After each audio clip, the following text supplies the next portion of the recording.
Progressives United. Progressives United. Yeah. Progressives United. Progressives United. Progressives United. The Virgin Islands got so much problems and they don't want to solve it. Them busy doing things that they're supposed to. Virgin Islands got so much problems. Yes, a blessed evening to one and all. We are the Progressives United. My name is Dirk Walters, and we are here tonight. We thank all of you that have come out here tonight to listen to us, to meet and greet with us. This is our 5th District Rally here at the Watch House in Fahie Hill. We are elated to be here tonight, and we would like to start off by having an opening prayer. I would like to invite our candidate for the 4th District, Dr. Vincent Scatliffe, MD, to give the opening prayer.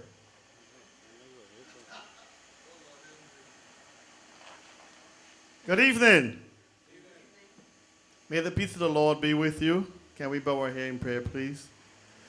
Dear Lord, we give thee thanks for this night to be able to be here to present to you the agenda for the Progressive United.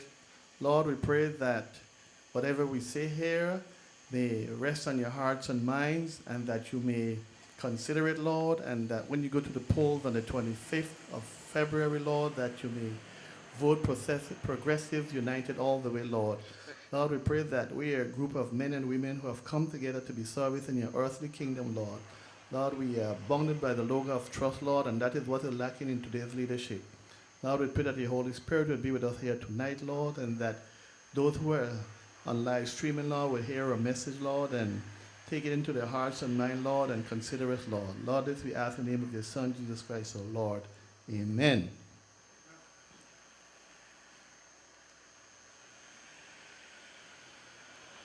Thank you very much, Dr. Scatliffe.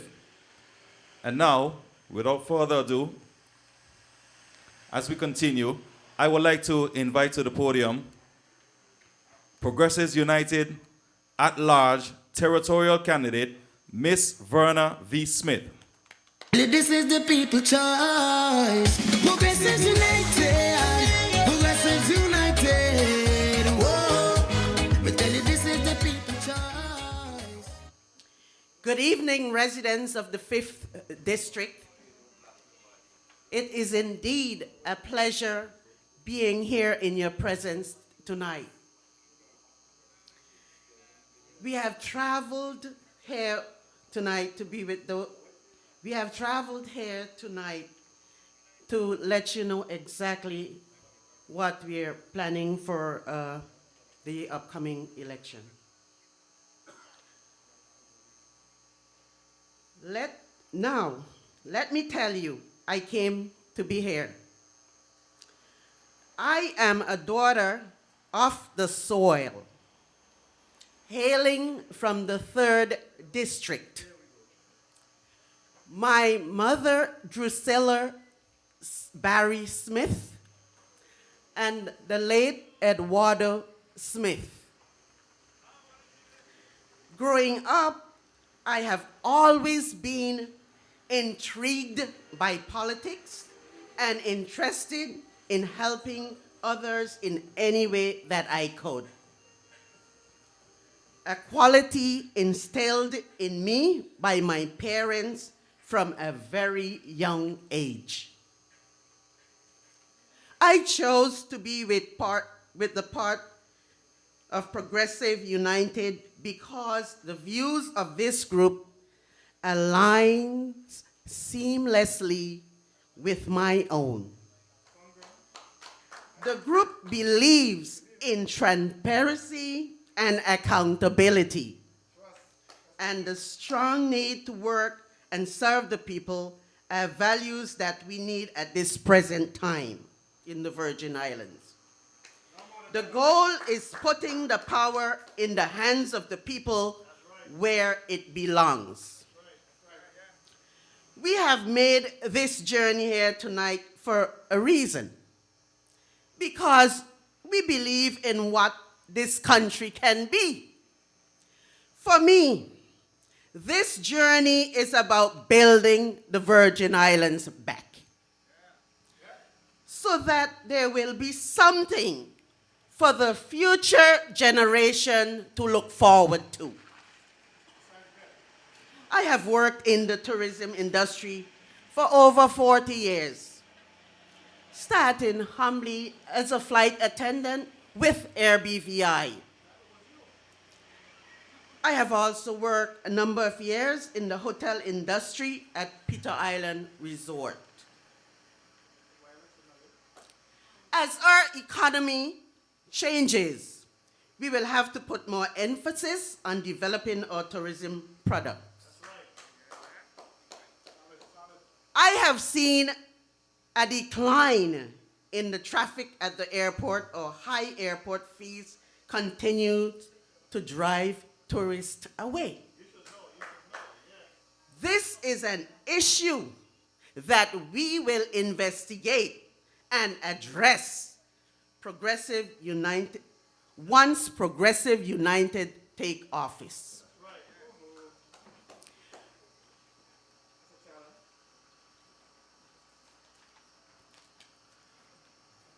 The youth.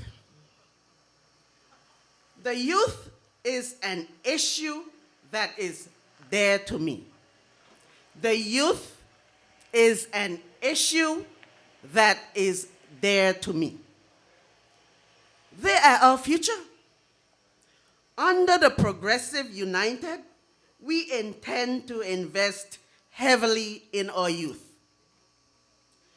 My chairman has mentioned on several occasions on the establishing of lunch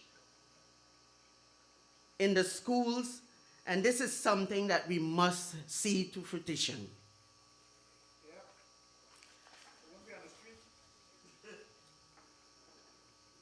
I would be remiss, it would be remiss of me if I do not speak about the water issue that are plaguing the territory. Water is a necessity in life, and when it comes to a current water situation, it is downright unacceptable. There are days when I myself can't wash my clothes because there is no water in Seacows Bay, sometimes for weeks. As Progressive United hits the ground, we will make resolving the water issue a top priority. We will make resolving the water issue a top priority. I know there might be some questions on whether we can achieve these things. I understand the skepticism. After all, every 4 years, candidates from all parties make similar promises. But too many times, after the election is over and the confetti is swept away, all those promises fade from memory. And the people turn away, disappointed as before, left to struggle on their own. This has to stop. This has to stop. We, the Progressive United, are not making promises, but offering solutions where we all work together on your behalf to fix what has been broken. That is why this election can't only be about me. It must be about us. It must be about our future. It must be about what we can do together. Together, we can be the change that we desperately want to see.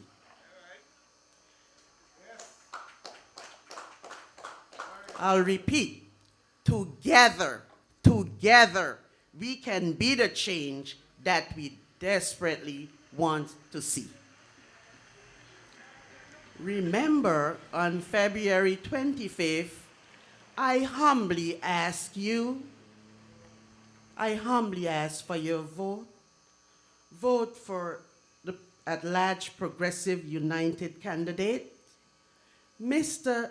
Dirk Walters, Mr. Rajah Smith, and yours truly, Verna V. Smith. I thank you. This is the people choice. Progressives United. Progressives United. Whoa. But tell you this is the people choice. Progressives United. Progressives United. Whoa. This is time for you to rejoice. Tell them who you're voting for. This is time to make a change. If we are, will never be the same. So tell them who you're voting for. The team lead by Fraser.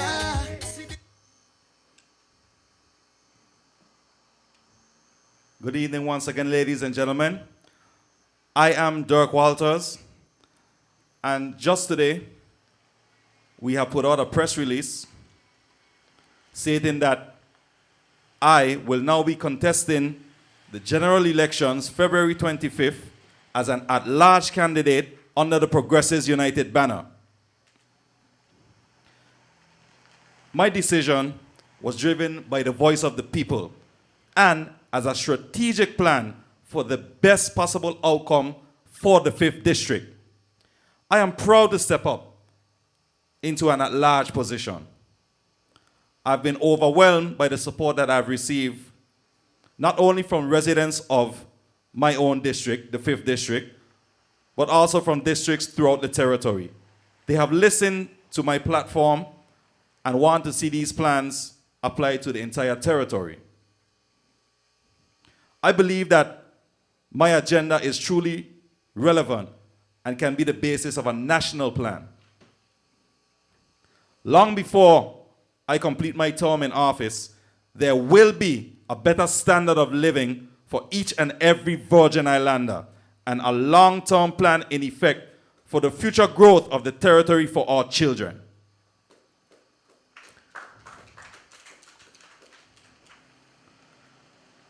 Having given serious consideration to what I see as a long-standing issue regarding district representation in the House of Assembly, when an individual is elected as a district representative but is not a member of the ruling party, that person must struggle, often unsuccessfully, to be heard. This leads to districts where the residents are entirely neglected for what can be a 4-year term. And I deem this both unacceptable and in urgent need of change. The needs raised by all elected district representatives, regardless of the party they belong to, should be received and responded to equally. And I can only assure that happens if I run as an at-large candidate. Good people, we have experienced that right here in our very district, in the 5th District. Pound for pound, our district sustained the most devastation from the passing of Hurricane Irma. Facts, we're talking facts. And the 5th District, just as the rest of the territory, also elected 4 at-large territorial representatives. We were not excluded from electing these representatives. After Hurricane Irma passed, we suffered another tragic blow. The passing of our dear representative, Honorable Dolores Christopher. God bless her soul. And after that tragic loss, not one, I don't remember seeing them, not one stepped up to the plate to represent us. They just left us to fend for ourselves. 4 territorial representatives elected by the entire territory, including us, the 5th District. The 4 of them should have stepped up to the plate and assisted. We have so many vulnerable persons in the 5th District.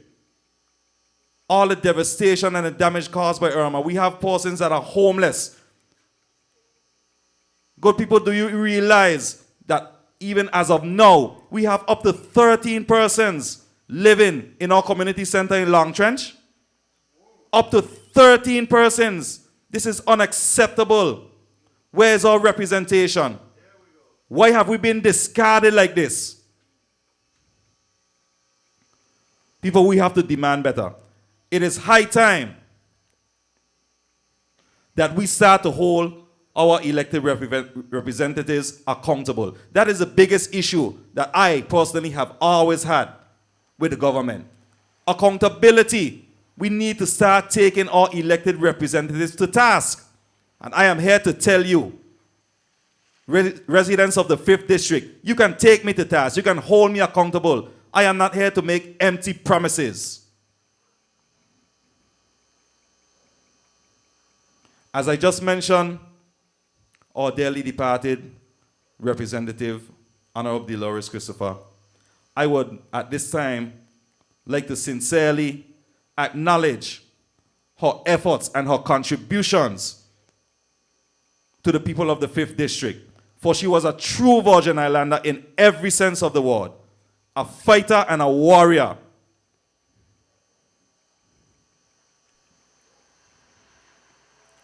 I know, ladies and gentlemen, the 5th District is one of the best districts to live in. Having lived here my entire life, right there in John's Hole. But as great as District 5 is, we have some real work to do. I want us to be the shining example for other districts and other district representatives to follow. I want you to know what we are doing, and more importantly, to let you know how everyone in the community is doing. Also, if we're keeping in line with our commitment to each other in this community. That is my pledge for new openness and transparency. So you, the residents of District 5 and the broader Virgin Islands, can hold me accountable.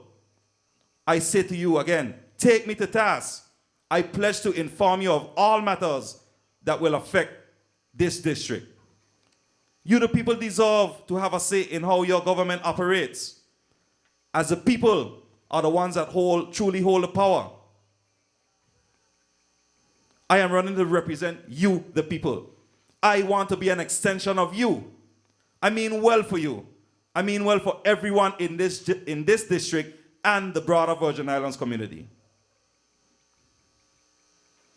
Now, I would like to address, I keep getting asked the same question everywhere I go.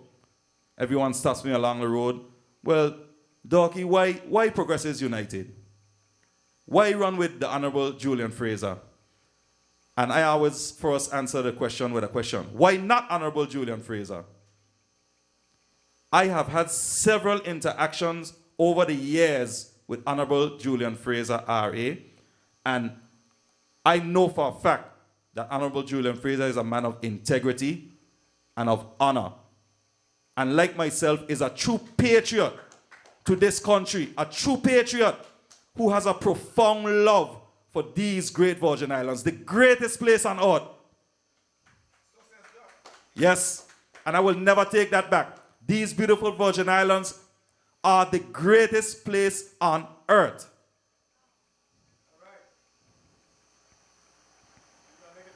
I have of course, Progressives United, we are going to make it greater together. But it's going to take collaboration, because no one can do it by themselves. No one group can do it by themselves. We want the involvement of the people. We intend to bring you solutions and initiatives to genuinely improve the quality of life for persons in the 5th District and throughout the territory. Now, let us talk about the 5th District. The 5th District is so vast. We have to make sure to take care of all areas of the 5th District, not just a select few. And there always seems to be this practice where, you know, aspiring politicians or whatnot, they would always focus on the most densely populated area or one or two areas within the district. But then what about the rest of us? Most persons don't even know the areas that entail the 5th district. They don't know Johns Hole is in the 5th district. When I tell persons I'm from Johns Hole, they're like, where?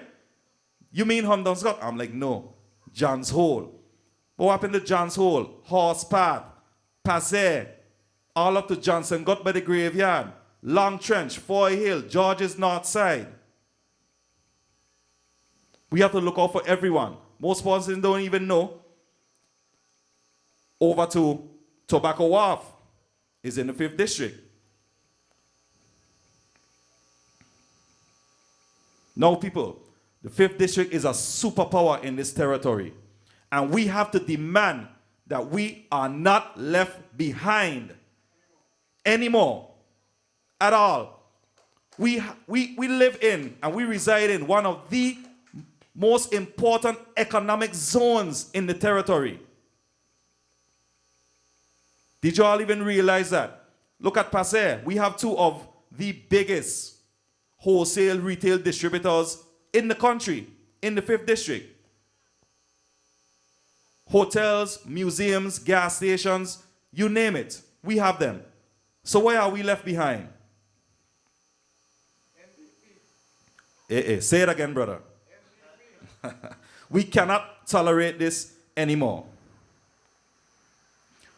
Going forward, I guarantee you with Progressives United, it will no longer be, it's no more 6 or 1/2 dozen of the next. We are talking good governance. We are talking proper governance, proper representation for everyone and not just a select few.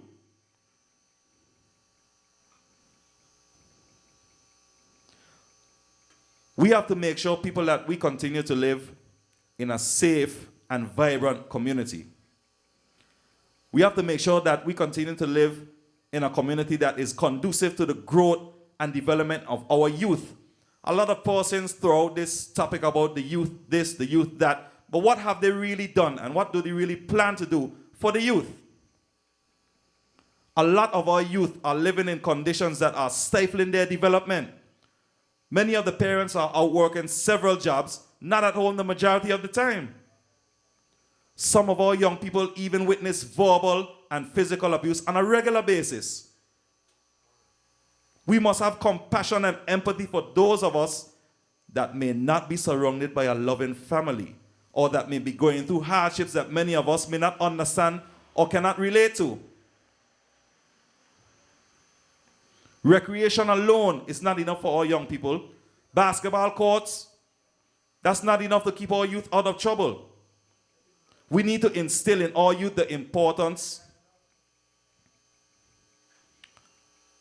of autonomy. That's where the real power is, ownership. We have to stop this thing where we tell our youths to go to school, get a job, go and work for government, work for 33 and a third years, and then retire. We have to ask them the question, is your life truly satisfying to you?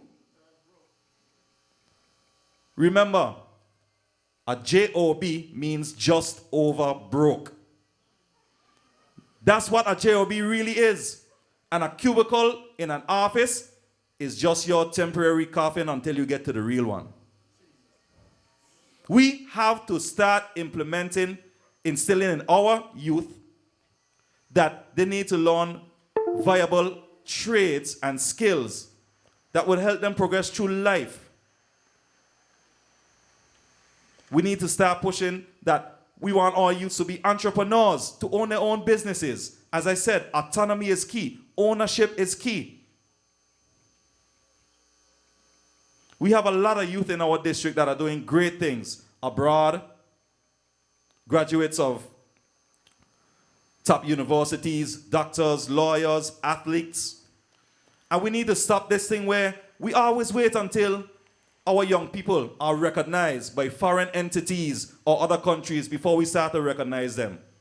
They have to go out there and run and come first in a track and field meet in Jamaica or Colombia or someplace before we recognize them and say we have the best persons.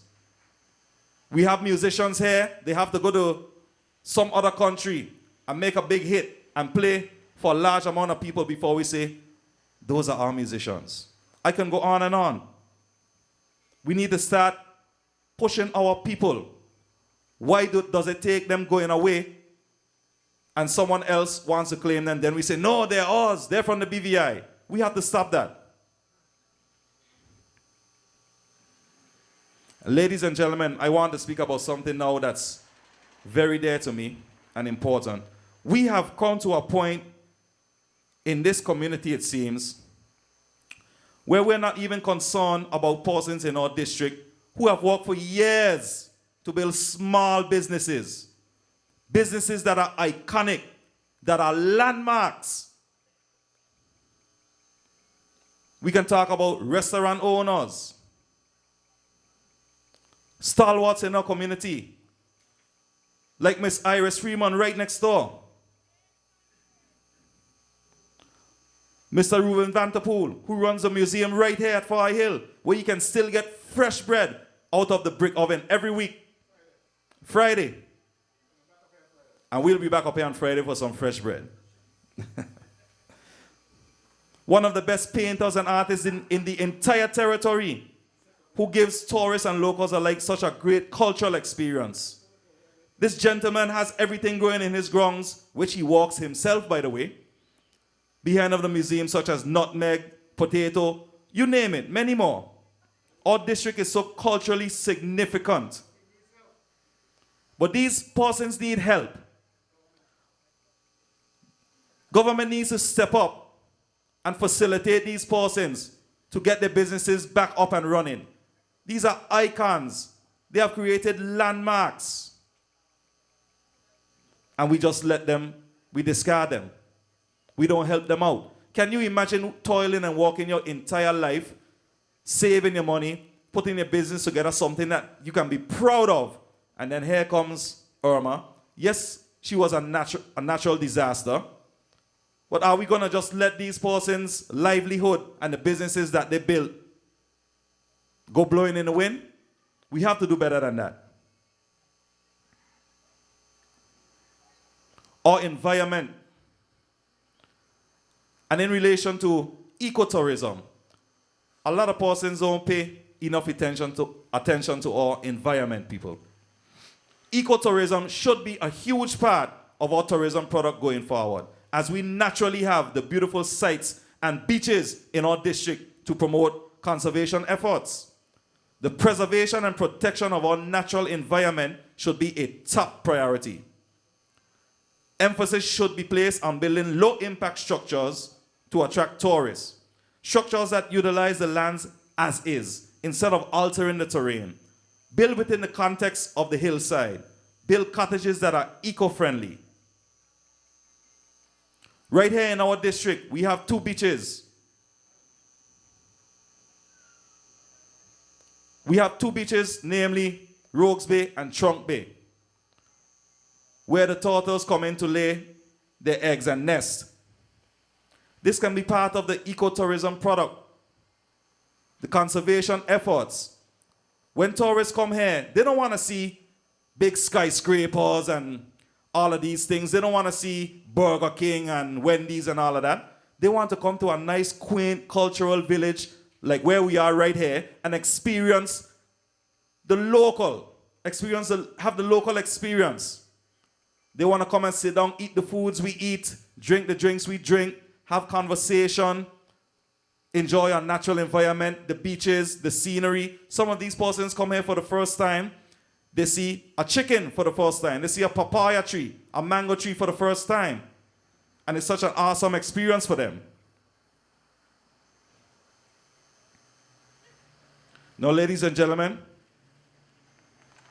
at this time, I would like to go through just some of the initiatives that we wish to speak about, Progressives United, that relate directly to the 5th district. Of course, we're speaking about the infrastructure. That's plain to see. We have roads that we need to fix. We're driving on for years. It's like you're in some kind of bumper car track or something when you're driving on the roads. And we could be using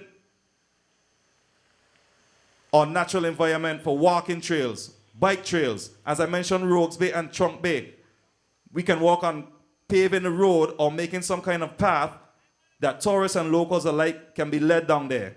You know the kind of experience that is when those turtles come in there at night and they lay their eggs. That's such an awesome experience, and that will attract tourists from all over. We need more green spaces. In this district, while we've been devastated by Hurricane Irma, even pre-Irma, we need to work on green spaces where the elderly, the youth, the middle-aged, everyone can come out and enjoy themselves, be in a peaceful, tranquil area, and look up at the stars, look up at the sky, enjoy the fresh air. We need to be working on the restoration and maintenance of our parks, children's playground, beautifying our district. The old derelict vehicles and the garbage. There is a serious issue, and it's getting worse with the trash in our district. There was one time you only used to hear about these things in other districts, but now it's become more and more that these persons are coming through our district. I don't know where they come from. Maybe these persons are out here 2 or 3 in the morning, but they come and they dump their bulky waste by those green bins there. And my thing is, if you can drive from wherever you are in any other district and come to the 5th district and dump your bulky waste, that means you can find yourself driving down to the incinerator at Parkwood Pond. That's a height of nastiness and laziness. That's right. Shoppiness in a sense, that's a lot of shoppiness. Now we want to speak about plants, beautifying the district. We need to be encouraging residents to plant gardens in their yards. For residents that do not or might not have yard space, find a designated area and make it a community garden where they can rent spaces to grow their own items. We need to be bringing back community events, fish fries, bingo night, game night, basketball tournaments, and so forth. Talent competitions. We have a tremendous amount of talent right here in the 5th district. Youth initiatives.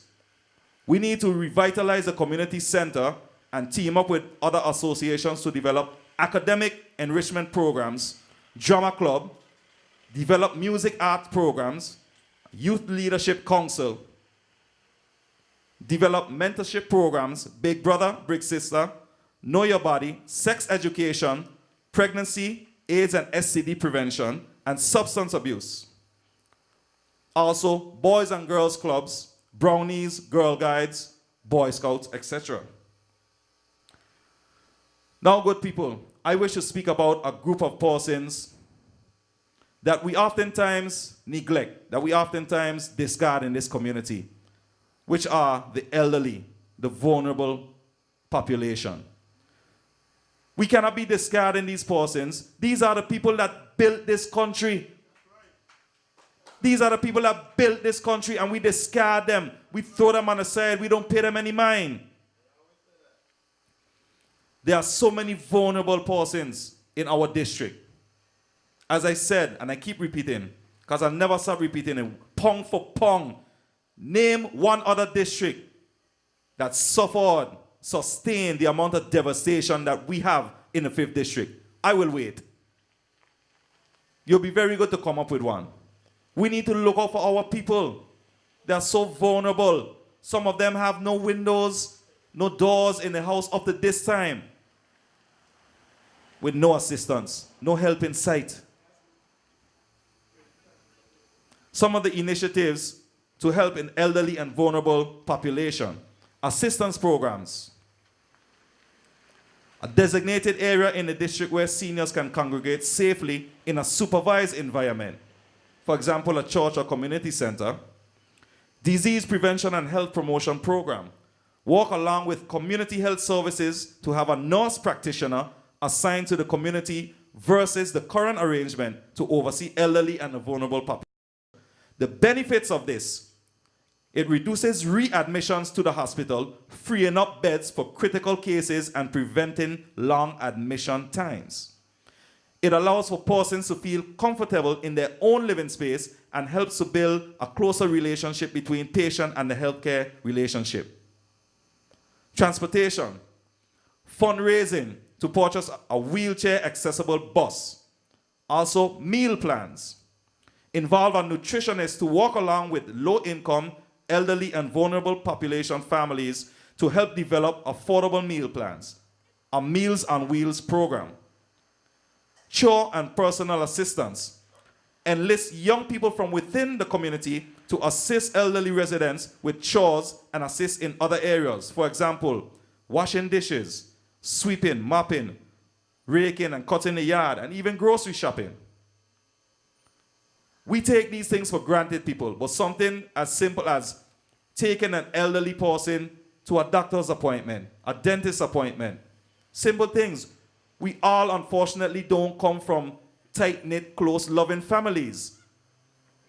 I'm ashamed to speak to some of the persons, the younger persons, because when I speak to some of the elderly, they're telling me their grandchildren or their children, some of them that I went to school with and all, oh, they don't study them, they don't see them from month to month or year to year. We have to help take care of these persons. Housing assistance program, rent assistance, homeowners assistance, better payment options for NHI, for the elderly. Now, sports recreation. Sport and recreation helps unite and strengthen communities. Sport and recreation is not about winning, it's about helping build stronger, healthier, happier, and safer communities. The way sport and recreation benefits people and communities. It brings people together, providing opportunities for social interaction, empowers, inspires, and motivates individuals. It keeps kids away from the TV, the computer screen, the iPad, the iPods. Improves mental health, contributes to higher levels of self-esteem and worth, creates opportunities for and promotes volunteering, binds families and communities through shared experiences, helps shape our national character and pride, promotes a healthy, active lifestyle, provides a sense of belonging, and it fosters community pride.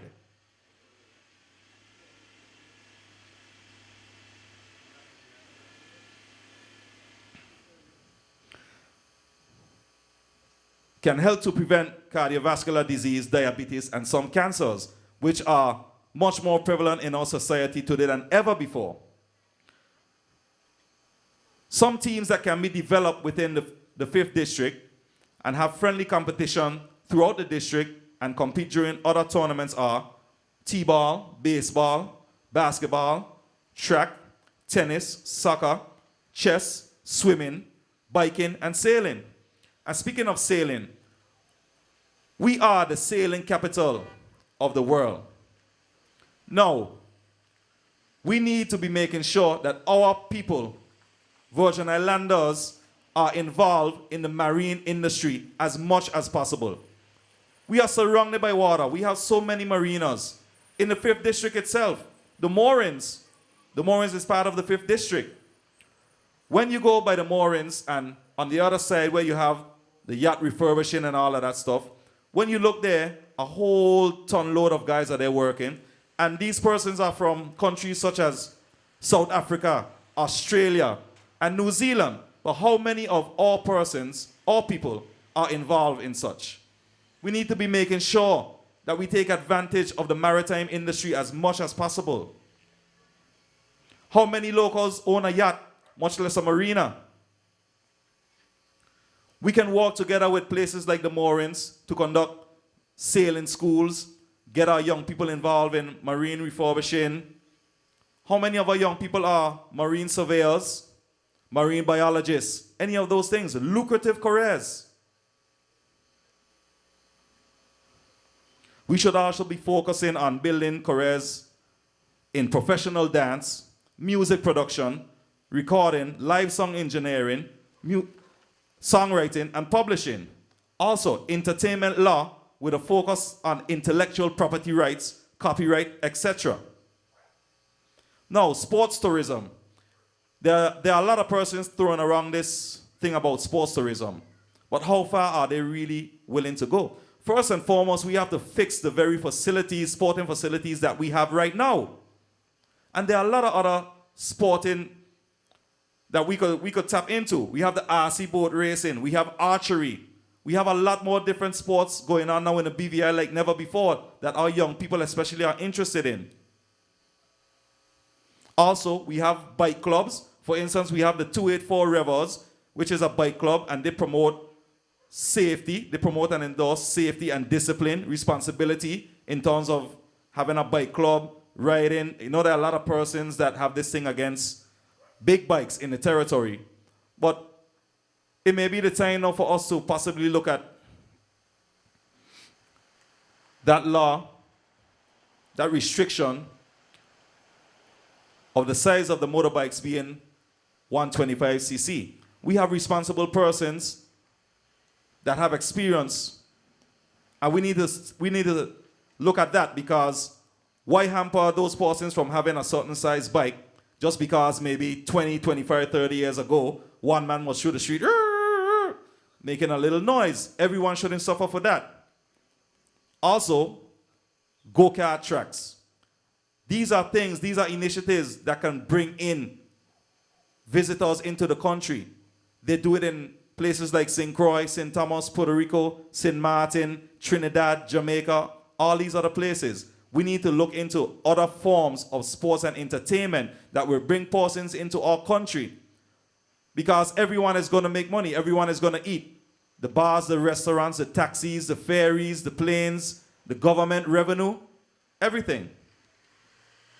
The people of the 5th District, these are just some of the initiatives that we, as Progressive United, plan to roll out. And we ask you to support us, all our candidates, all our at-large candidates.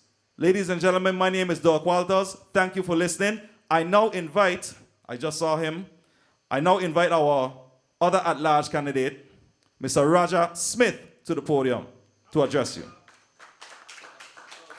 Progressives United, Progressives United, whoa. But tell you this is the people choice. Progressives United, Progressives United, whoa. Good evening. Good evening, people of Fahie Hill, people of the 5th District. Good evening. Good evening to the people who watching live on Facebook. My name is Rajah Smith, and I'm here with Team Progressive United as an at-large candidate. Wow, thank you. You know, a lot of people ask the question, why are you running? And it's a simple answer. I'm running because I believe these Virgin Islands deserve better. We deserve better people. Okay? I'm running because I think that there are common sense solutions to complex problems. How long must we suffer under the current administration? The leader, this guy is a good guy. Okay? He's a good guy. I kind of like him. But you got two men, M and M, running our country down to the ground. One M built a wall when high school for $1.6 million. That's what the other M, one M do. The other M, well, I could call you all kind of thing, but let's start with M. But I got next M to call you too, the $1 million man. Every project that other M do, take from $100,000 and get $1 million plus. You had the, what is it, the Man's Hill Road. That, you must also book out. The Man's Hill. The Man's Hill, well, the Power Watley Road was supposed to cost a few $100,000. That project went over in the millions. You had the George Hill Road up East End. Couple $100,000, millions. Craft Alive, millions. I don't got to tell nobody else about the port. That were millions, millions, and more millions. The plane, well, we all know that was 7.2. That administration turn around and bring all kind of equipment from China. What them is now, they think they're rotting along the road. Okay, that's the next $1 million. So that's a $1 million government with $1 million wasting. Team Progressive United is here.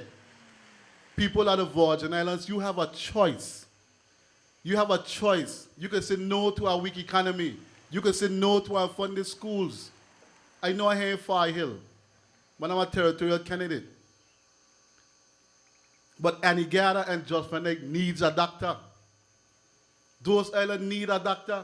How simple it is, you as the government could put an ad in the paper and say, we need a doctor for the island of Just Van Dyke. We need a doctor for the island of Antigua. People of the Virgin Islands, we deserve better. I ain't running because I want a title to my name, honorable this or honorable that. I ain't running because I want some kind of money or something. I'm running because I think that my heart is in the right place to represent people of the islands. Okay? Team Progressive United. This is a team. Don't mind them, but who got 13 and who got whatever. Team spelled one way. T-E-A-M. One team say, well, they were here 50 years or 49 or whatever years it was. And that you should elect them because they are so-called the best team and got the lucky 13 in whatever you call them. But we all were in tune with basketball. And we all know that the Chicago Bulls were the team to be. And Michael Jordan left that team. Lavity Stout and Ralph O'Neal left the Virgin Island party. That is not the team it used to be. All right. Team Progressive United is here, people. I am looking for your support for all our candidates, all our at-large candidates, and all our district candidates. Team Progressive United will move this territory forward. We got simple issues in this country. But God bless the election. We getting the pothole and fixing the roads on smooth roads now and stuff like that. God bless election. But we should not have to wait 4 years to drive on decent roads. The people in West End got suffer from constant burning and smoke down Pacopan. We have poison in our people. Simple things we could fix. What about constant water supply? Right there, Sabbath here we pumping millions of gallons of water. We just need it delivered to the people. Simple things. We could move forward on just simple things. We don't need all these kind of party. Got how much lookout they want here in the 5th district. Everybody got some plan for the government to invest money to build some lookout right here, Fahie Hill. When the government do all these things, what are left for the people to do? I would love somebody from Fahie Hill, somebody from the Virgin Islands come with a plan to the government and say, I just need a little help. Help me start this business. We're at a critical time in our country. We have to ask what we could do for the country and not what the country could continue to do for us, because God knows that the Virgin Islands has done well for people throughout time. But those time ain't here anymore. We got a bigger budget and we get less services for our people. Something needs to change. And I believe with my leader, the Honorable Julian Fraser, and Team Progressive United, change will come. Change will come to the Virgin Islands. Real change will come to the Virgin Islands. Change. Big time. Trusted change. According to Dorky, facts. Trust your treasury with us. Don't trust it with them. Them had it for 8 years. Look what they do to it. Look what they do. A blind man could see what's going on here in this country. A blind man. Those people, they don't love us. I don't know who they love, but I know that they don't love us. We are suffering in the Virgin Islands. God knows. God knows. It's time. It's time. Change have to come. And it can only come from you, the people. I am pleading with you, the people. Give Team Progressive United a chance. Give them a chance. Give us a chance. We are common people. We are common people. But we are common people, and we will do great things in these Virgin Islands. Let the Honorable Julian Fraser fix the water, that all of us could get water. Up to now, they do whatever they do by water. You ain't hearing nothing about by water now. The only surprise I have with that contract is who get a project or who get a contract to pump the water. Not a thing wrong with by water. Nothing. We wanted water in the country and they're delivering it, and all the government got to do is supply it to us. Simple. 7 years, 7.10.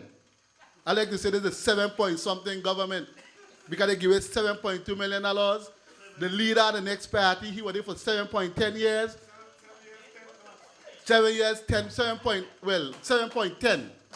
So there's 7 point something government. Okay? We don't need a next 7 days, a next 7 seconds with these people. If they could go now, we need to get rid of them now. Well, like I say, the leader's a good guy and he self-retired, so, thanking for his services. But he could have done better. But M running to the ground. M is a problem for this country. One M want to be the leader. I don't know what the other M want to be. But we don't need no more M's in we government. We need Honorable Julian Fraser. We need Doc Walters. We need Rajah Smith, Verna Smith, and Vincent Scatliffe, and whoever else Team Progressive bring forward, because we are bringing forward common people who will do great things for this country. That's right. Man, I could tell you, man, tonight I don't have to meet them, but I'm so passionate tonight because I realize that my children grew up in the same Verna that I grew up in. They have the same opportunities that I had to start a business from nothing and become something. All this start with this land bank and all this nonsense. Any young person want to get up to buy business, and we could work hard and get what we need to get. All this thing with these, man, all the plan, just plan. Where the money gonna come from? Where the land, where the money, where it gonna come from? Our country, it has the debt. We keep borrowing, and nobody's saying how we will pay back. The 1M borrowed $8 million from the Eastern Land Sewer project, and he ain't paid that back yet. Well, he borrowed from somewhere, from the Eastern Land thing, sewer project. Now, for 20 years, people at Eastern Land I'm going to say something here to you tonight. I can remember going around election, and you had this one guy telling people, well, if you can't flush the sewer runs, don't send him back to the House of Assembly. Well, he back again for you, for your vote. Don't send him back, because that sewage water still running in the street after 20 years. Then watching, let this 1M come and take $8 million. He's saying he'll pay back up to now. That money ain't gone back. Don't send him back to the House of Assembly. These people got problem with money. And that $8 million close to that 7.2. So you see where I'm coming from. They have a problem with numbers. My first love was to be an accountant, so I go with numbers when I hear these numbers. I don't know the decimals and whatever. These people a problem. You want a real leader? You elect Honorable Julian Fraser. But to elect him and to help him, you have to elect his team. That's Team Progressive United. We need to bring back farming in this country. We need to help our fishermen. We need to help our people. This district, the 5th district, known for its culturalness. This is a cultural village. The one guy, he said farmers week were too much money for the government. Kill it. Kill it dead. And I would always forget, I might always remember, my bad, attack. I would always remember the most passionate speech I heard in the House of Assembly came from the late Honorable Dolores Christopher. When she spoke about the passion about how, we used to have farmers, we used to bring your kids, how it used to be a big deal in the country. I used to be a kid, and my father came and see some big talking, some big hugging, all kind of thing. You want where do you think come from? If the thing is vaginal and thing. And she talked about how you had the greenhouse them up there. The guy inside the greenhouse for 7.10 years, but now he had some money. He know how suddenly he could bring greenhouse. Them people do not love us. Team Progressive United is here for you people. So that being said, support Team Progressive United. My team could come. Come, team, come. Yeah, man, I come. We's a team. Come. You see my team? This is Team Progressive United people. This is our leader, the Honorable Julian Fraser, R.A. He's a registered architect in the state of New York. So he have the experience. And this is me, I talking on it, so you know what I is. And this is Dr. the Honorable Vincent Scatliffe. Well, he was elected already, so he's an MD. And this is the next territorial rep. Come to us on the dock. You're scared to come. We're a team. We're a team. Yes, sir. Okay? This is Doc Walters. He just went to at large. And we need all of them. Don't give them none. Yes, Team Progressive United right now got 3 at large candidates. So you got 3 at large, you could throw away 1. Give us 3, throw away 1. We have Stephanie Brewley. This is our 1st district candidate. Listen, you know, it's so funny that, you know, when I was, when she came out and said she run, I was in Orlando. And I messaged her immediately and said, Stephanie, send me a number, we need to talk. And I said, you're brave, and I support you 100%. That's true, right? That's true. Okay, great. And you see the name Brown Girl and ringing on ordinary name. It's not. Okay?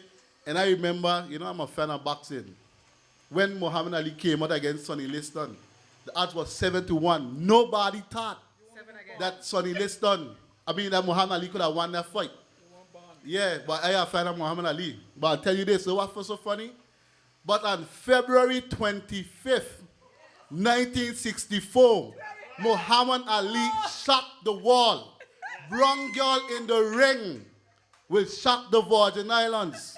She will float like a butterfly and sting like a bee. Oh, Andrew, watch it, baby. She is coming for you. This is my next at-large candidate, Verna Smith. This is two Smith. You see Smith, you see that I get Dr. Smith a break, we are Smith. This is my next at-large candidate, Verna Smith. Courageous lady. Like I say, she's here. Verna, don't be scared to come with me, but we Smith, and this is Fraser. Anyway, this is another at-large candidate. But Team Progressive United is a serious team. We're a team, common people who plan to do great things. We're a team that you could trust. We're a team that you could love, and we're going to love you right back. We love people. Don't mind the talk. We love people. We are common people, and we will do great things. Thank you. Thank you, Team Progressive United. Progressive United. Progressive United. Whoa. But tell you this is the people choice. Progressive United. Progressive United. Whoa. This is time for you to rejoice. Yes, my good people. And I am Dirk Walters, your at-large candidate for Progressives United. Districts 1 through 9, none left behind. Dirk will work. But up next, it is my pleasure to introduce to you and call to the podium our first district candidate, Miss Stephanie A. Brewley. This is the people choice. Progressive United. Progressive United. Whoa. But tell you this is the people choice. Progressive United. Good night, 5th District. This is the Brown Girl in the Ring. It is an awesome privilege to be up here on this breezy night to greet you wonderful, cultural, heartfelt Virgin Islanders here of this district. It feels like home for me. This is another part of me. And I just want to say thank you all for being here with this wonderful team. This wonderful team. There's a saying that goes, united we stand and divided we fall. Do not take the name of this team lightly. We are strong Virgin Islanders who have decided to progressively unite. Out of your district is coming one of the most intellectual, the most intellectual, talented individuals here in the Virgin Islands, in the form of none other than Mr. Docky Walters. Over this candidate, over this political trail so far, Dirk has been working very, very, very hard. And many of you know that he has a passion to see these Virgin Islands restored to its original state, but more so a passion for this district. And now you've heard it, a passion for the entire BVI. You have the opportunity, great people. You have the opportunity to bring him home here in the 5th District. He is one of your very own. All the votes.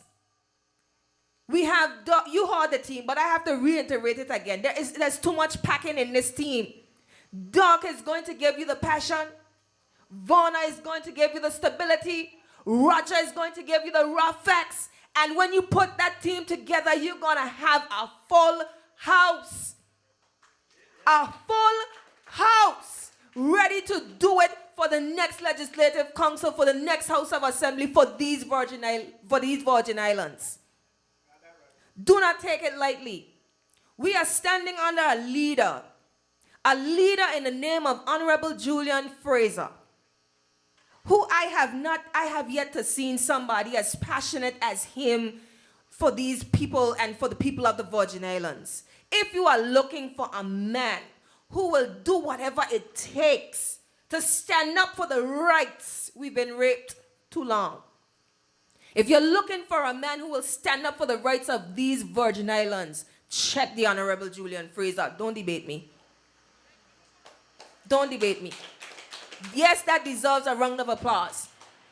Even if he had to stand alone, and you've seen it over the years, he will stand for the right. And it only takes one to stand. There's a song that says it only takes a spark to get the fire going.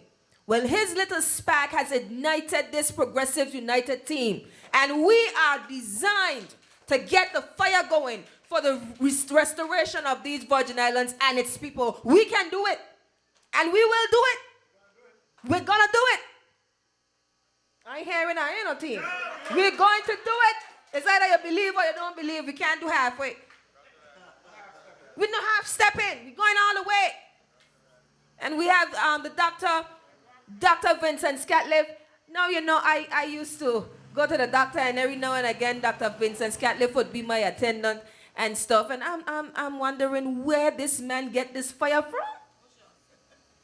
What a sauce. I thought he was just a doctor. But you know what? A doctor is one who fixes things. District 4, you gotta bring him home. There is no other choice. Because he's about to fix it.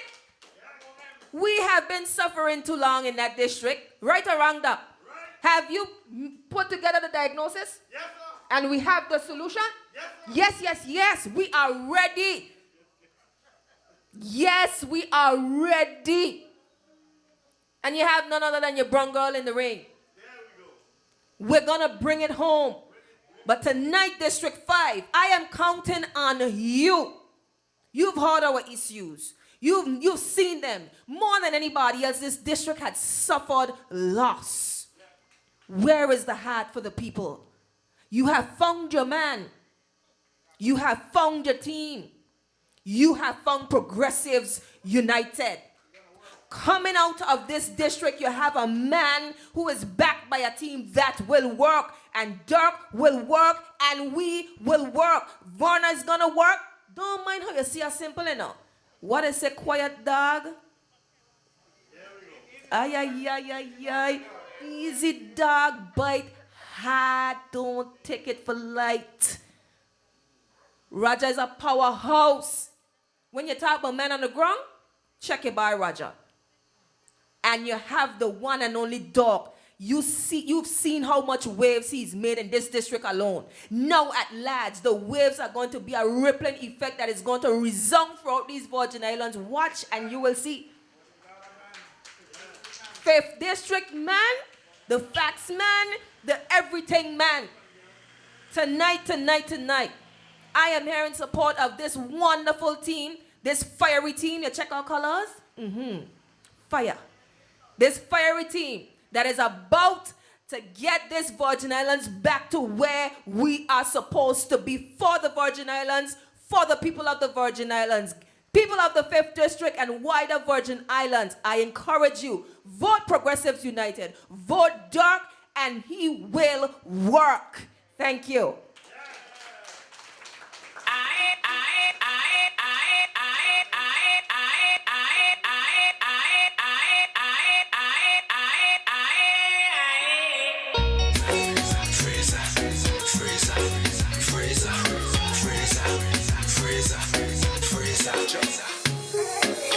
People of the 3rd District, your day is Saturday, February 9th, when your man, none other than me, your trusted representative Julian Fraser, will be launching my campaign for election 2019 as a member of Progressives United in Seacoast Bay at the Fink Building, 7 p.m. Be reminded of the many good things we've done together over the past 20 years and why, after Hurricane Irma has destroyed most of it, I am the best man to lead the district back to recovery. Also hear my new plans for the district. People of the 3rd District, please come and join me, Julian Fraser, and the Progressives United team as I launch my campaign on Saturday, February 9th at 7 p.m., Fink Building, Seacoast Bay. Thank you, and see you there.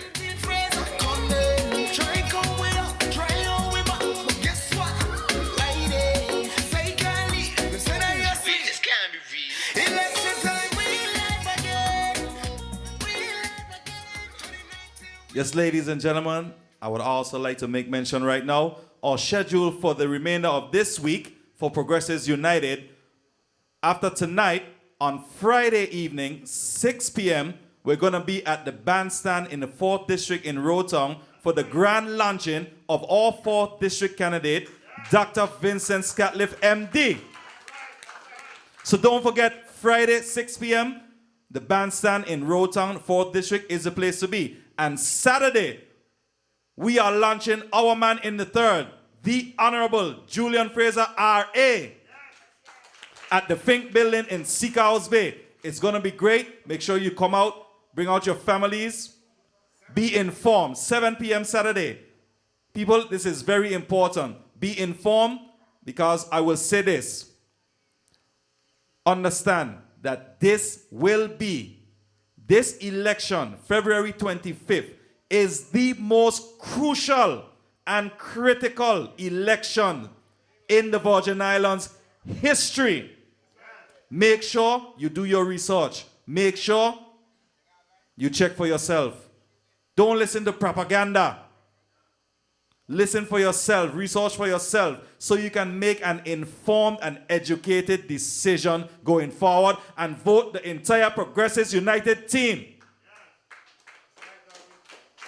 Now, next up, I invite to the podium none other than our Honorable Chairman of Progressives United. This is a man that I look up to highly. I've admired for quite a long time. He's a man of honor, a man of integrity, a true patriot to these great Virgin Islanders. Ladies and gentlemen, please welcome the Honorable Julian Fraser, R.A.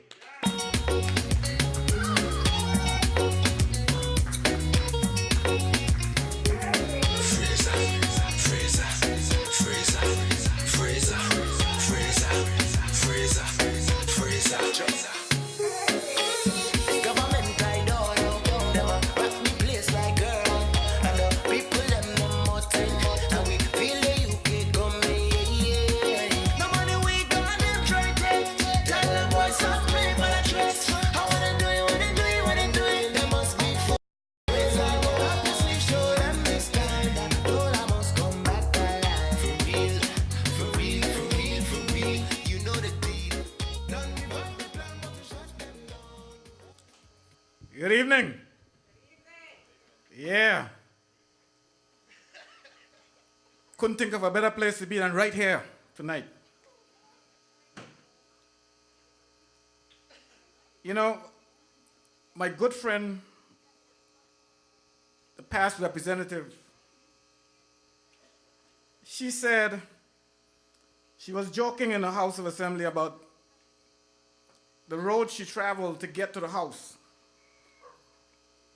And she was telling one of her colleagues how they were out to a rally. And when she looked around, they were speaking to empty chairs.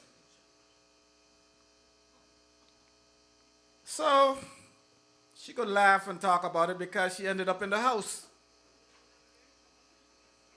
Perception, perception, perception. Don't be fooled. Don't be fooled. Some of them got 13. Some got 11 or something like that. Some got 9. They got all kind of numbers. One preacher said, it ain't the numbers that count, but it's what count that matters. I want to make you a promise tonight. And I want you to hold me to this promise. I don't usually make promises, but I make those that I can see. Come February 25th, when the count is done, neither the VIP nor the NDP is going to be forming a government.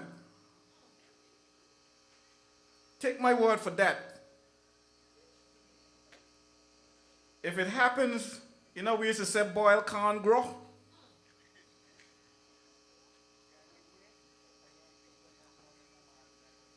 Well, boil corn will grow. And you know that can't happen.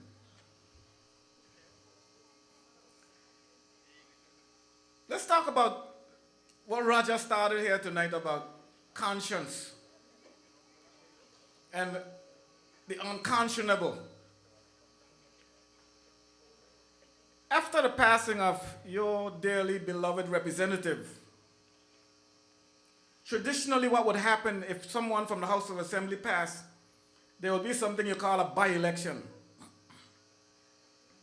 And that by-election is solely for the purpose of replacing that individual, so that whoever that person was representing would not be disenfranchised. They would have a representative. But no, these wise guys who run in the country, yeah, you call them wise, you said they had degrees and they were all spick and span and spoofy and all the rest of it.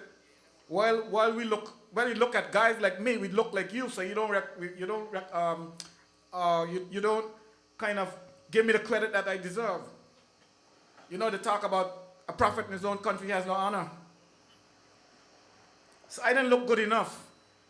So you elect the smart boys, the smart kids, those who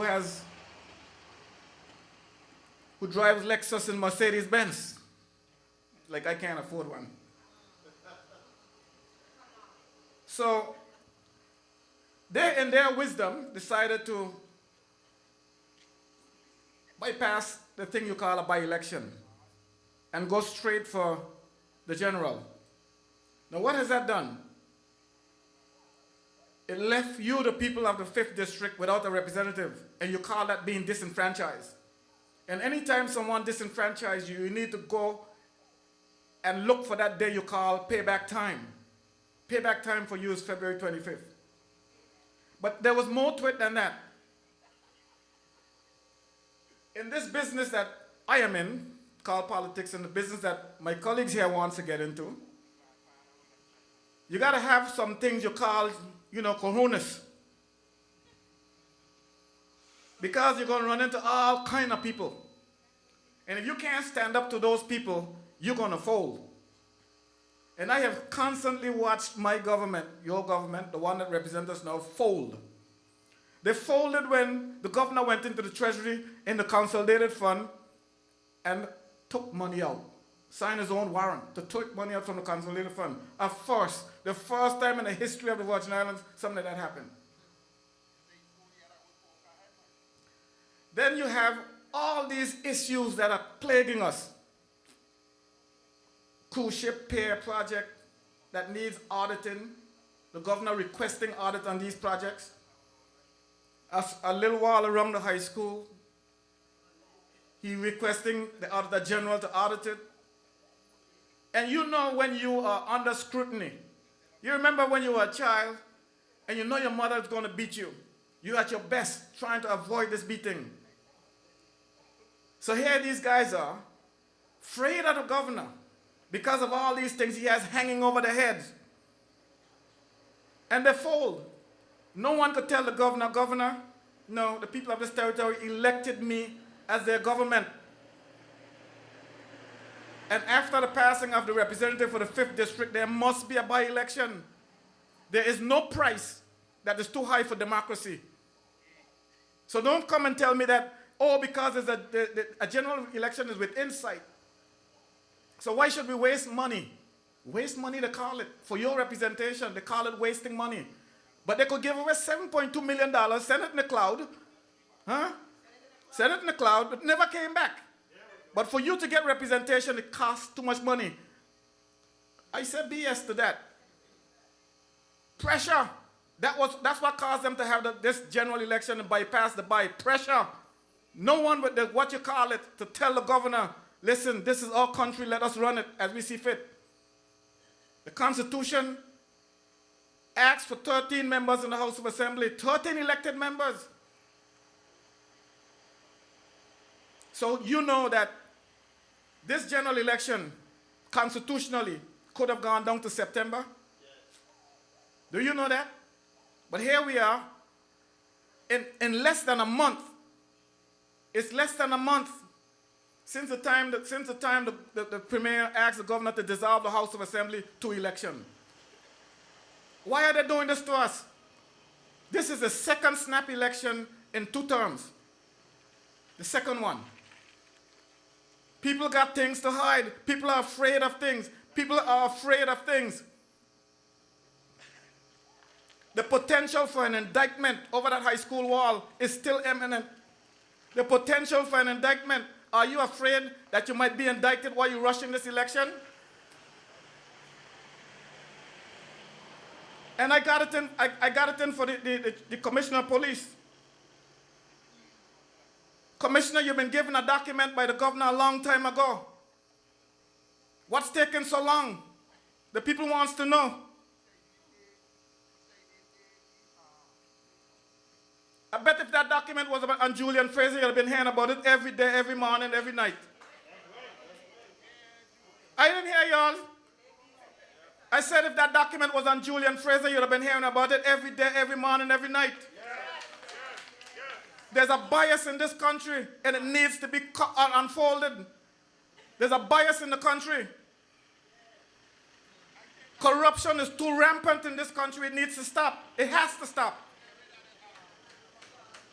And if you, the people of the territory, don't stop it, your grandchildren is going to pay for it. It's going to be like a curse. It's a curse you're handing down to your grandchildren because you could have stopped it and you didn't stop it. These people are corrupt to the bone. Commissioner of Police, you've been given a document for months, not a word.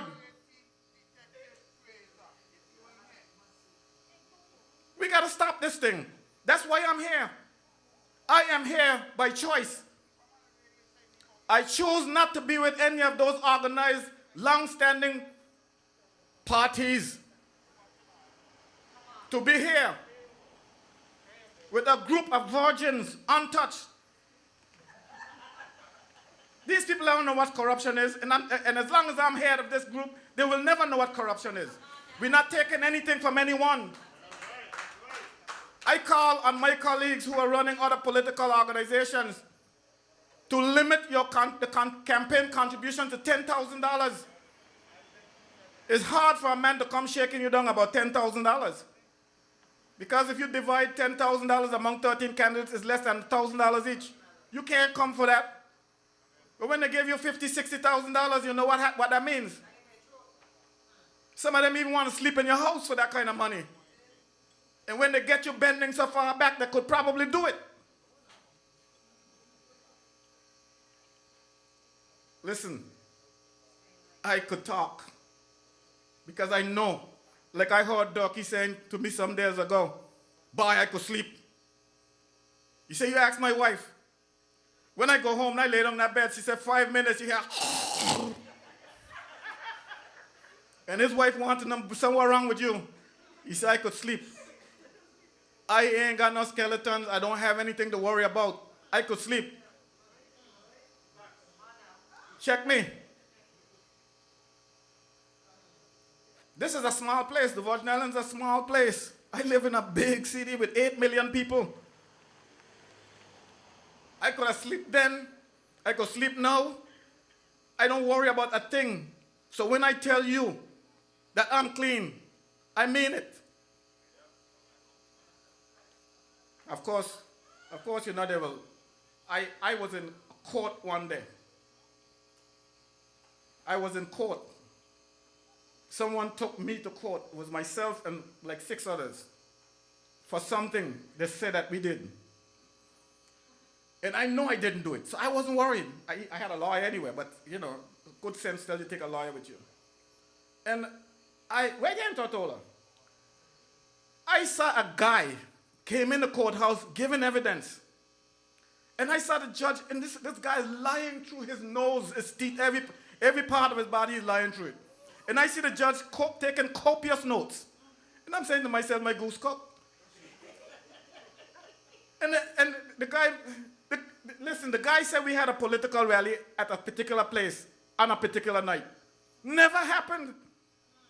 It never happened. And you can't convince a judge that, let me bring the schedule to show you where meetings were. No, you can't bring that into the courthouse.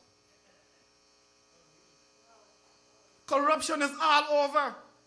It took 4 years from the time that was a campaign, at a campaign rally. It wasn't until the next election that we got a judgment. From then, I said, you could walk around saying that you're innocent, but you can't be convicted erroneously. Depends on the defense and depends on the system that you're in. But the evidence that the police got down in the station right now is there. It talks about inflated prices. And there's nothing illegal about inflating prices. I can sell that automobile out there for $70,000 when it's really only worth $45,000. But if you're an idiot to buy it for $70,000, well, you know, I inflate the price, yes. But you shouldn't have bought it. But if I tell you that that automobile can carry 2 tons, and you bought it based on what I said, I know personally it could only carry 1 ton. That's fraud. There's no refuting this logic. There's no refuting it. So what's the problem? What's the problem? So getting back to you being disenfranchised, this is all part of it. All these things are there. Why you had to be disenfranchised? Because the governor called for the elections to be moved up. With this new tabulating system that we have, I can count the ballots 1, 2, 3, 4, 5 minutes after the poll closed. You can get all the results you want. And we were talking about one single district, just one. They didn't have to go through any preliminary list, voting, anything, because we have continuous registration. One district. And they think that justice, the little cost for that little justice was too much for the people of the 5th district. People, I want you to take notes. I want you to understand the importance of democracy. And if you are once ever deprived of your rights, there's nothing greater than that. Nothing worse than that. People have died fighting for rights of others. Of course, if they died in the process, it wasn't for them. It was for those who survived. People have died fighting for the rights of others.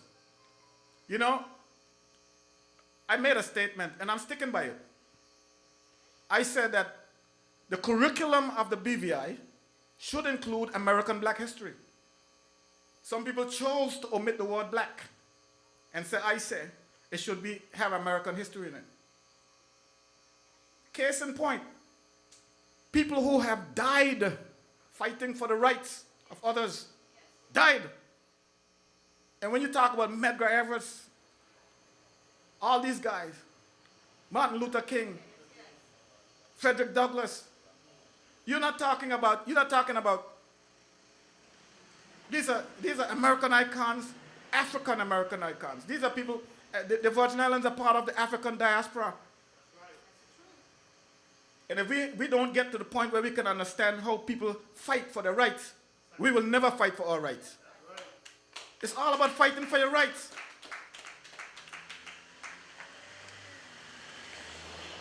I have no war with the United Kingdom. Absolutely none. I have a war with the people who don't understand that at some point in your life, you have to grow up. Just like your mother kicked you out of the house when you were a certain age, at some point you're going to get kicked out of the house. So start preparing yourself. As a child, I was waving the Union Jack, singing the national anthem. Can't say I know why, but I did. I knew I was walking around barefooted. I know we didn't have electricity. I know we cooked on 3-burner stoves. The one without oil. 3 burners. Kind of hard for a stove to have 3 burners, so it was a 3-burner stove. A 3-burner, whatever. And I watched my parent, really, worked to make sure that I went to school. Went to secondary school. It's a place where a select few people went. And I grew up, made sure my child went to school. So if my mom sang the national anthem, I sang the national anthem, I was barefooted. I don't know what she was wearing when she was my age, well, that age. My son sang the national anthem. But when is it going to stop? What have we done for our people? What have we done as a people is the question. We have to demonstrate that we have grown. We have to demonstrate that we have taken advantage of all the opportunities that were given to us. And the only way you could demonstrate that is to show maturity, show growth.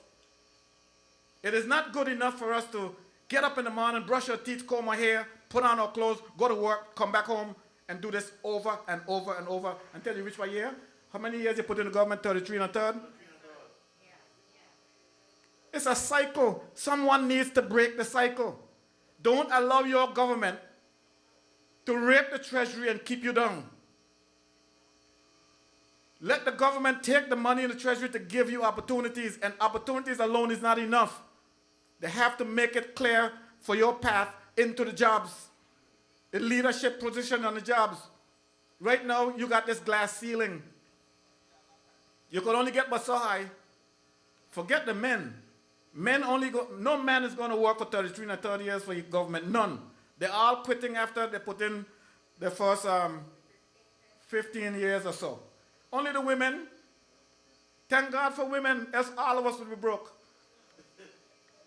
They're the breadwinners in most homes. Now that the petty contracts are gone, thank God for women. When men going to sit down home, suck his teeth, I ain't going for that kind of money and all that kind of stuff. The lady is going for it. That's why I advocate that all society should make sure that when it comes to women, there is absolutely no discrimination in the workplace. None. Sexual abuse, wiped it out. Make it off limits to anyone who wish or think they could abuse a woman. Water. Water. Do you know that in order for King Garden Bay, Bruce Bay, Seacoast Bay, Hannah's Pleasant Valley, Harrigan, to get water, it has to pass right here along this road? Do you know that? Well, why is it that you can't get water? Let me give you a little lesson. You can't get water. I just said earlier that the 2 reservoirs at Sabbath Hill, they pump millions of gallons of water in it each day. 2.3 million, 2.5 million gallons of water is there. What they did, they got a 6-inch pipe going on here. Now, you know a 6-inch pipe can't supply all those places. So they put a pump at Diamond. So the pump sucked the water, suck it. It sucks so much water that the pipe here is empty. Yeah, you take a straw. Take a straw and start sucking water through the straw. If you suck it fast enough, that straw will show empty in the middle. And that's why you get air around here. So you get air. The people down there can't get any water because there's nothing here. It's called engineering. You don't just, it's not something, it's not always common sense. Some of this is science. And if you don't hire people who know how to do it, I went and I did my research and I found out all the places in the world that pipe water. Miles of pipes. Properly engineered. Not a problem. From Sabbath Hill to Hannah Hill, how many miles are we talking about? 12 miles maybe, if you're lucky? Can't get water. So, you see, we got a problem. When I was in office, they didn't have any plants. There were no plants. So I went and I got a plant. Plant they want to kill me for. It's the only plant that's working. All the waters come from right there. 2.3 million gallons a day. They even bump it up to 2.5 million. And all that was left for them to do is put the pipes in the ground. You had 4 years to do that. The plant wasn't built overnight. Put the pipes in the ground and the proper pumps to get the water to the people. And I thought that I was solving the problem. They came and they complicated it. They got two sewage treatment plants with a deal. Here what? The one sewage treatment plant at Bird Point to treat the sewage from Rotown, Bargus Bay, Huntham Gut and about the place. The company ran the plant for 1 year, during which time we were supposed to be training our people to take it over. They ran the plant for a year and they left. A few months later, Hurricane Irma came. Irma did some work on the plant. It had never worked since. Never worked since. We are good. We are good at taking possession of things. Terrible when it comes to maintaining them, fixing them, and keeping them running. So that's why you see sewage floating in the street of Rotown again. Huntham Gut, same thing. No one is paying attention to those things. No one. We have to hold our governments that we elect accountable. I remember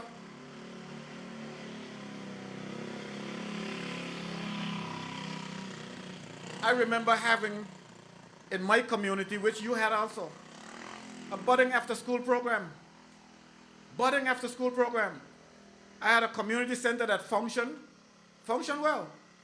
Had a fitness gym in the center. Up came the NDP. Everything gone. We had a senior citizen program. You remember when the senior citizen really had a program? They had a month, a senior citizen month. These people got a new life. They really and truly got a new life. Some people you thought it was going to pass up. They really took on a new life. These people came in. Everything is too expensive. They cut everything.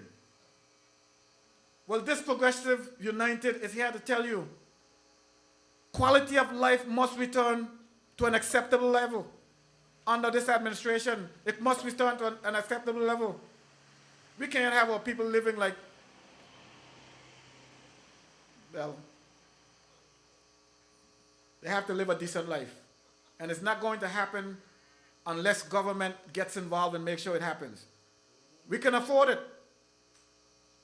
We have $1 billion economy, $1 billion economy, and it's even more now after the hurricane.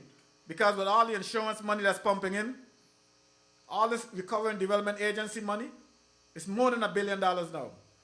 The question is, where is this money going? Where is it going? You all look at me like, he's got to be joking because I don't see it. Of course you're not going to see it because it's not coming your way. They got more consultants. You see if you know about fishing, when you go to fish, you got more birds in the air hovering. Anything drop, don't look for it. Because by the time you turn your back, he gone with it. The bird gone with it. And that's how those consultants are out there hovering. You hear what the CEO for the Recovery and Development Agency said? I'm going to repeat it. I'm going to keep saying it until something happens. He said the first phase of the Recovery and Development projects, all the money that's going to be spent in the first phase, he's going to ensure that BVI companies benefits most. And he didn't even put a comma after most. He said, when I said BVI companies, I don't mean companies owned by BVI landers. I mean companies registered in the BVI. You see, they come with a plan. The plan is to ensure that you don't get anywhere from where you are. You're going to stay here. My plan is different. It's time that we build our own people. If we're going to spend $580 million in this territory that all people have to pay back, let me see the project. Let me see your plan. Show me your program. Show me how it's going to pass through my people's hand.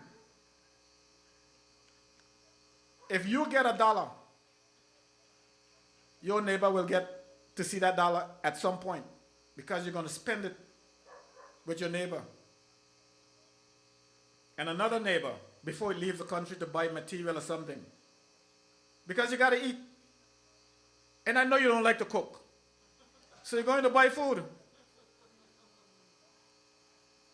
Yeah, and the person you bought the food from want to show off. So they're going to call a cab. They're not going to drive themselves or walk in the street. That's how we live. But I'm here to encourage you to use your money wisely. Don't squander it.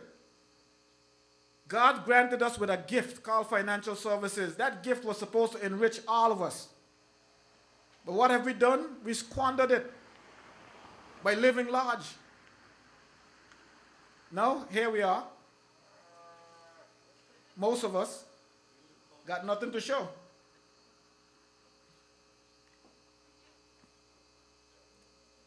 Unemployment. There are too many of our people unemployed. There are too many of our people unemployed. That's why I've said that the Labor Department will be redirected from being a work permit machine to one that is involved in training and development.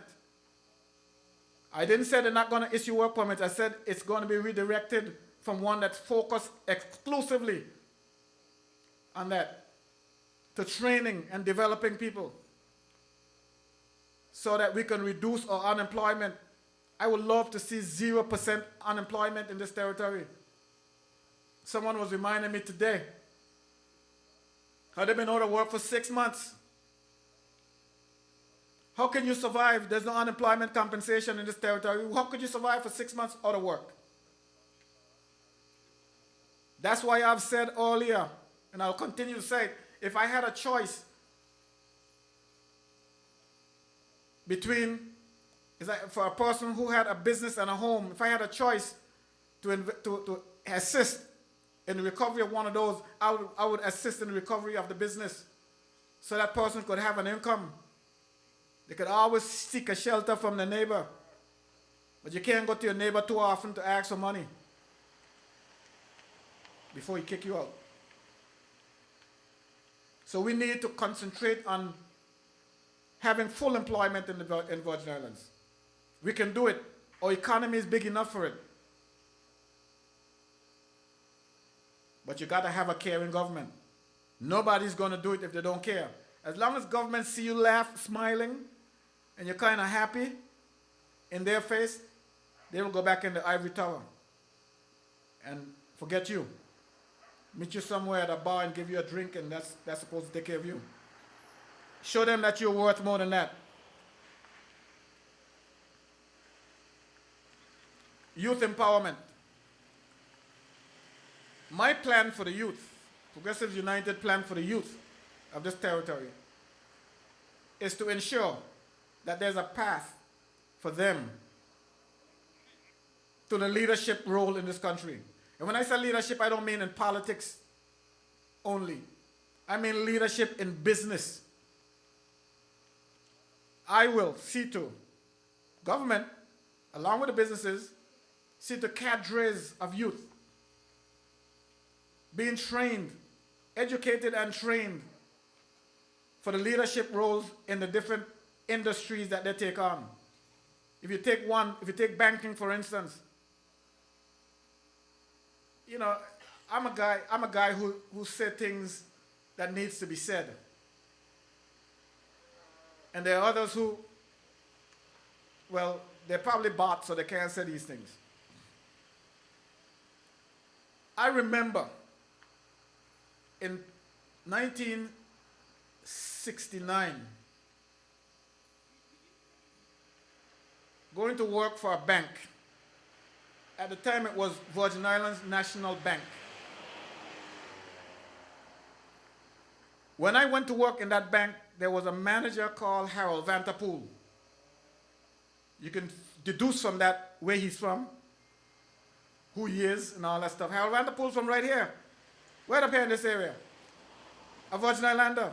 He was the manager of Virgin Islands National Bank. It was the biggest bank in the territory. It was the only bank that had a Virgin Islander as a manager.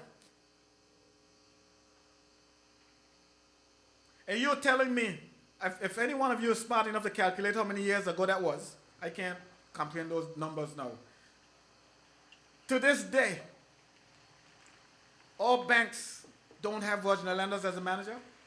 To this day, what's going on? What are our leaders thinking?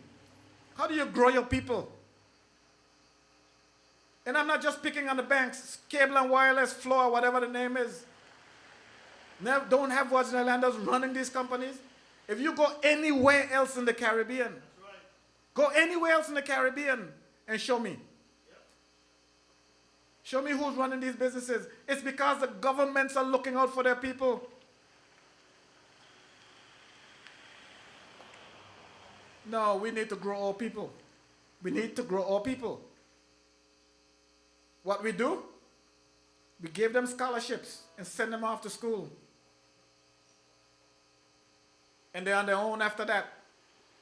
We got to the point where we even tell them, when you come back, if you can't get a job with government, just find a job anywhere in the private sector. But you know what kind of job they get in the private sector? One of them low-level jobs. Guy come back with all kind of degrees. Some high degree, low degree, hot, cold, get a job in the private sector. No. We got to do better than that. We have to start taking care of our people. And our economy is big enough. I should say, the monies that pass through the Virgin Islands is enough to grow commerce in this territory. Simple statistic. We have on our books registered something like 500,000 companies. You think these companies aren't doing business? These companies are doing mega million-dollar businesses. Why isn't some of that business being conducted here? If you go to other places where these companies started registering, Panama, Hong Kong, Singapore, look at the skyscraper of these places. We have never tried to attract some of that business to our territory, our shores. Now we need to concentrate on growing our economy, growing our country, helping our people develop. And the only way this is going to happen is through a government that is vigilant, has the foresight, and cares about its people. Care for the elderly. That was touched upon tonight. I need not go any further into that. Suffice it to say that Progressives United has an elaborate plan for caring for our elderly. I've been to the Adina Donovan home the other day. And that's our first priority when it comes to elder care. We need to take those people out of there. And they don't need to go to Spooners. There's a Spooner right there next door in the farm of the Old People's Hospital. The facility is there. It just needs revamping. It's far, far, far superior to where those folks are right now. And I'm sure anyone in that facility would agree with me. Education.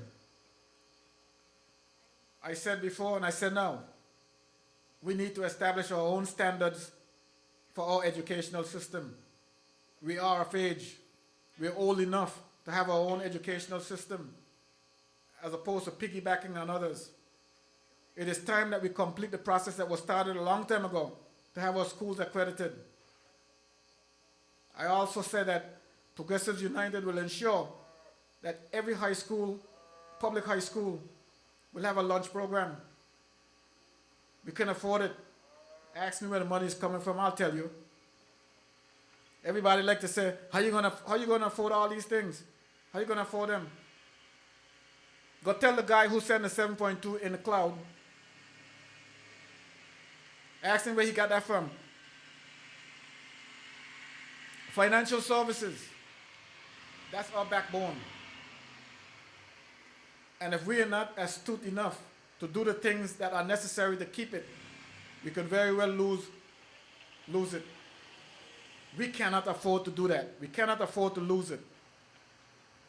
So you know that's a part of this whole equation.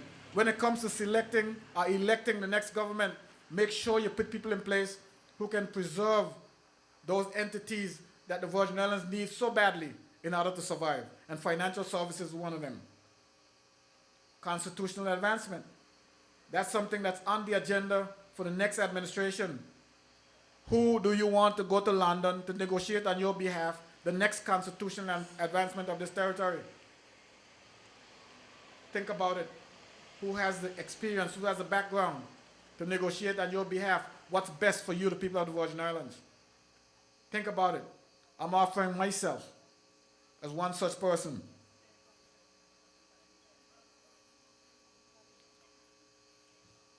Dirk talked about enterprise in this district, commerce. I've been talking about the same things he spoke about before. This is my third lecture, and I spoke about it 2 times before. I don't think I need to get back into it. The situation with Violet and Iris and Ruben and all the others who have suffered through Hurricane Irma and can't get any assistance from government. You know, government had money. Some people got money. Some people got assisted. And if you didn't get assisted, you got to ask yourself, well, who are these people that got assisted? But I want to touch on something that I experienced last Saturday evening. Last Saturday evening, we went to the launch in Hunter Gut with Dirk. And a young man who I know, I've known him because of the Honorable Julian Fraser Save the Seed Basketball League. It's a league that we hold each year. We just completed our 6th year, and we have this league for kids 11 to 17 and older people 17 to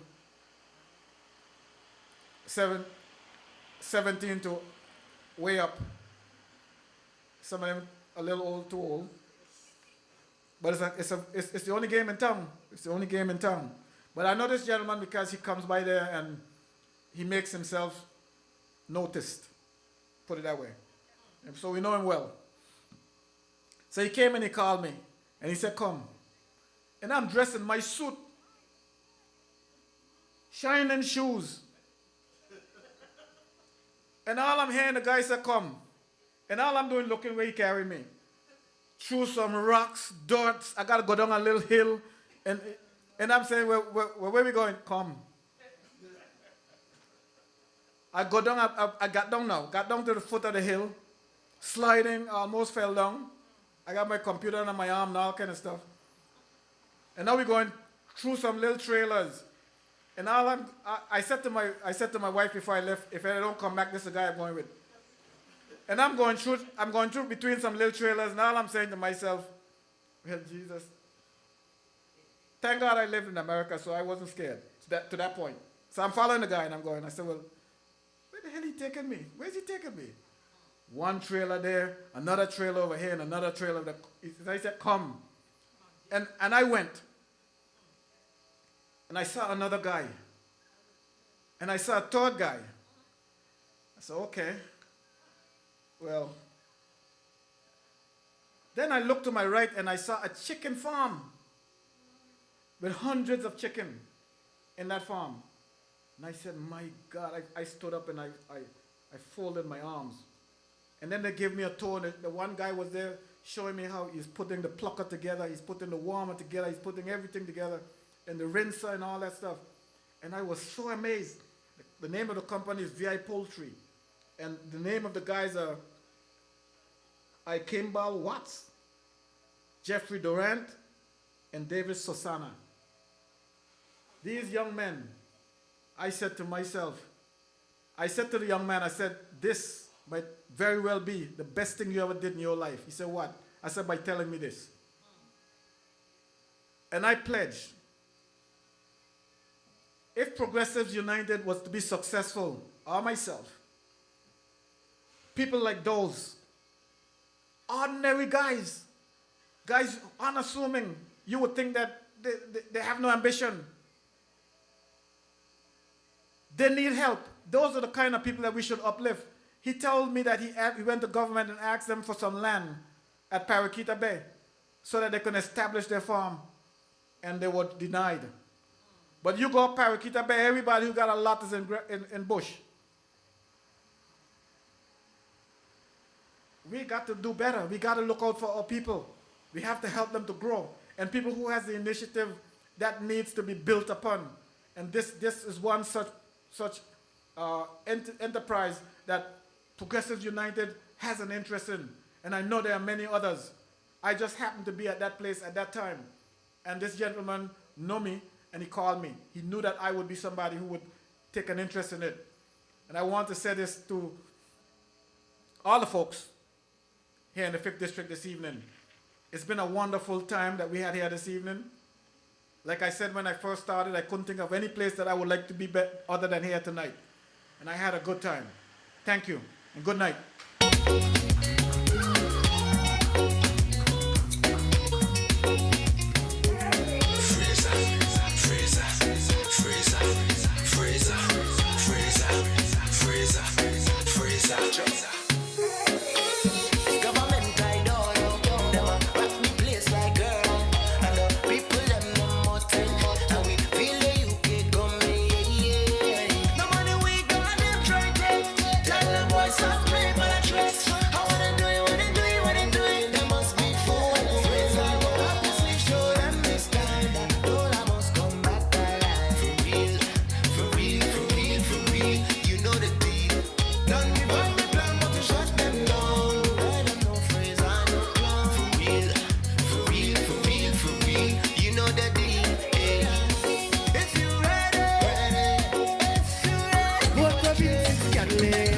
Progressive United Party, do it for this country. Tell everybody that they should vote. Vincent Scatliffe for the fort. BVI. We need leadership, it's not a lie. Vincent Scatliffe is our guy. Yes, and don't forget, good people, our schedule for the remainder of this week. This Friday night, the grand launch of our 4th district candidate, Dr. Vincent Scatliffe, MD, at the bandstand in Rotong, the 4th district, starting at 6 p.m. It's going to be a grand time. Come through, be informed, be educated. And then on Saturday, the grand official launch of our chairman, Progressives United chairman, the Honorable Julian Fraser in Seeker House Bay, the Fink Building, 7 p.m. Ladies and gentlemen, it's been great being here with you tonight. Thank you for being with us, taking the time out to listen, to be informed, to be educated. We are Progressives United. I would like to ask one more time all of the candidates to step forward, please.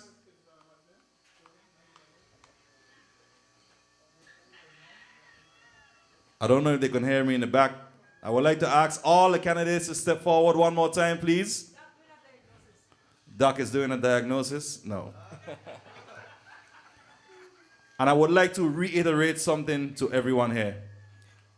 Great people of the 5th District and the entire Virgin Islands, I say to you once again, this will be the most crucial election, general election in the history of the Virgin Islands. We cannot take any more of the same. No more 6 or 1/2 dozen of the next. We need to fix this country. Progressives United will do so. I introduce to you the Progressives United team. Thank you for having us here tonight. Thank you for being with us here tonight. Have a great night. Drive home safely. I'll give you some parting words from our chairman. I just want to let you know that the launch of Dr. Vincent Scatliffe, MD, on Friday evening will be live on ZBVI at 7 p.m. and I guess until. My lunch on Saturday will be live on 90.9 FM. So that will be on from 7 o'clock as well, 90.9 FM. And of course, we'll be streaming live on Facebook, as always. Good night. Scatliffe, Progressive United Party, do it for this country. Tell everybody that they should vote.